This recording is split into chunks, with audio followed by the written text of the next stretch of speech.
Ngizothanda ukuthi ngibingelele ngiphinde futhi nginamukele khona la ku Backspace. Sengiphinde ngabuya ke funa indaba ke ithinte zama transfer, indaba ke ezenzeka lapha kumaqembu akuyi-PSL.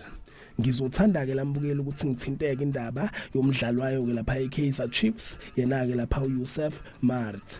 Kunendaba ke lambukele ivezwe ijournalist yalapha kwa-SABC Sports, yena ke uMazola Mlife lapha kwi-Soccer Zone izolo.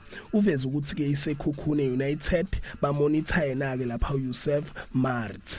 Ubeke seveza la ukuthi ke isekhukhune United sisenhlelweni zokuthi ke simsayine back yena ke uYusuf Maart njengoba ke Kaizer Chiefs ingakayivuseleli contract yakhe ezo expire ngazo ke lapha i30 zika June. So kunjalo ke mbukeli, yizo ke lezi ke indaba evezwe ijournalist yalapha kwa-SABC Sports, yena ke uMazola Mlife ukuthi ke isekhukhune United simonitor yena ke lapha uYusuf Maart. Lezi indaba ke imangaze nje iningi labantu lapha kwi-social media, especially bona abalandeli bayo ke Kaizer Chiefs, njengoba abalandeli bebeyitshela ukuthi ke i-contract yakhe yena ke uYusuf Maart yavuselelwa lapha kwi-Kaizer Chiefs, and bathusile ke le ndaba mabethola ukuthi ke kuze kube manje ayikavuselelwa.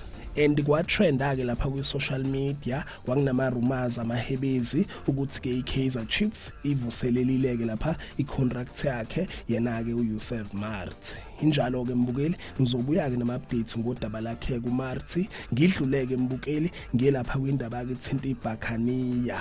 So kunendaba ke lambukele evelayo ukuthi ke Orlando Pirates isisemaphethelweni okufinalize ideal naye ke lapha umdlalo wamaZulu yena ke uTsepangi Moremi. Baveza ukuthi ke izinto eziningi sezixoxiwe and ke zihamba kahle, sekushoda khona ukuthi ke befinalize ideal lomdlali ke uzojoina lona iBhakaniya.